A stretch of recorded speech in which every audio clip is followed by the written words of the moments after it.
Olá! Hoje, nosso papo é sobre a imensa transformação que está acontecendo agora no RH. Para guiar nossa análise, vamos usar como base o relatório Goles de Inspiração da Cajuína. E o ponto de partida é um só. O futuro do trabalho não está mais batendo na porta. Ele já entrou. E essa frase do relatório resume tudo, né? Ela coloca a gente bem no centro da questão. Entre ficar com medo do que está por vir e ter curiosidade para entender, o caminho é aprender. É essa escolha que, no fim das contas, vai definir o futuro da gestão de pessoas. Então vamos começar entendendo por que o RH se encontra hoje nesse ponto de virada. É um momento chave, onde a área precisa saber navegar num cenário cada vez mais complexo e, como a gente vai ver, cheio de aparentes contradições. E aqui está a tensão principal.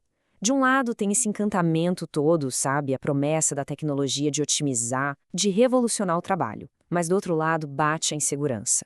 Aquele receio de que a automação acabe com um toque humano. O grande desafio, então, é justamente encontrar um meio termo entre esses dois extremos. Bom, e isso nos leva a um ponto central dessa história toda. Essa onda de tecnologia que está transformando as práticas de RH, ela parece ser imparável. A questão não é mais se as empresas vão adotar, mas sim como e quando. E olha, quando falamos de inteligência artificial, não estamos falando de um futuro distante. É a realidade do agora. Os dados mostram que mais de 2/3 das empresas no Brasil já estão, de alguma forma, usando ou testando essa tecnologia. A revolução, de fato, já está acontecendo. E por que essa adoção está sendo tão rápida? A resposta é simples: eficiência. Praticamente 76% dos profissionais já sentiram no bolso, ou melhor, no relógio, a IA reduziu o tempo gasto em tarefas. Isso libera a equipe para focar no que é mais estratégico. E junto com a IA vem outra mudança gigantesca: a personalização. Em vez daquele modelo tamanho único, a tecnologia permite criar experiências sob medida para cada colaborador. E como podemos ver aqui, o ponto de partida mais comum para essa jornada são os benefícios. Mas aí acontece uma coisa bem curiosa. Ao mesmo tempo em que a tecnologia avança a passos largos, surge uma valorização cada vez maior daquilo que máquina nenhuma consegue replicar: a conexão humana. Vamos entender como essa outra força também está moldando o futuro. E para ajudar a gente a entender isso, o relatório traz a visão da Kesley Killam. Ela é uma especialista no assunto e traz um contraponto fundamental para essa narrativa tão focada em tecnologia. Ela coloca o conceito de saúde social bem no centro da discussão. E o que é essa tal de saúde social? Bom, não é só sobre ter amigos. É um dos pilares do nosso bem-estar, tão importante quanto a saúde física e a mental. Um pilar que muitas vezes a gente esquece, mas que o ambiente de trabalho tem um poder enorme de fortalecer ou de enfraquecer. E olha, isso não é um conceito vago, não. O impacto é bem real e, diga-se de passagem, caríssimo.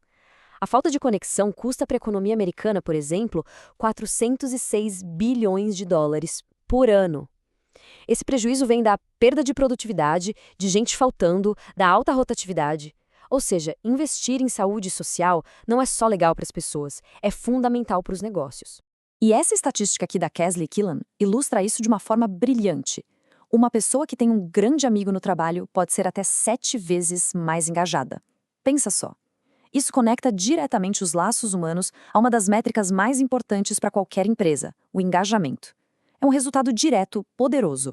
Ok, então, o que a gente tem até agora? Duas forças muito poderosas. De um lado, a tecnologia acelerando tudo, do outro, a necessidade vital de conexão humana.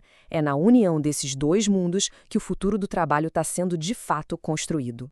Tá, mas e na prática, no dia a dia? Para entender como essa teoria se aplica, o relatório foi ouvir quem está na linha de frente, diretores e líderes de RH de grandes empresas aqui no Brasil.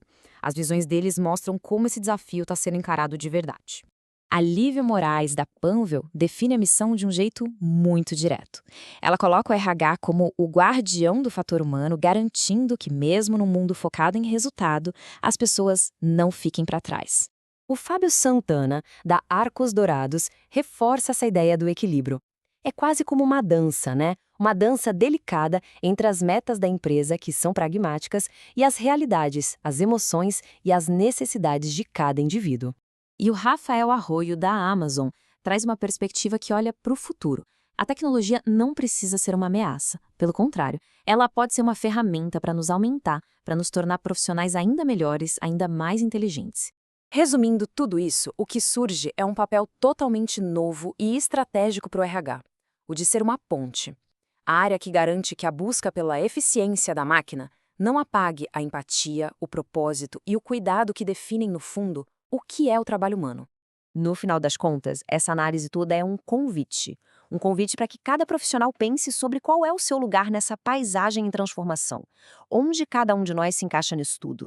E a gente se encerra com essa pergunta super provocadora da Kesley Killam. A questão aqui não é negar a tecnologia, mas talvez entender a raiz do problema. Será que essa corrida pela IA não é só sobre eficiência, mas também é um sintoma de uma necessidade humana muito profunda que a gente precisa, com urgência, voltar a atender? Fica aí a reflexão.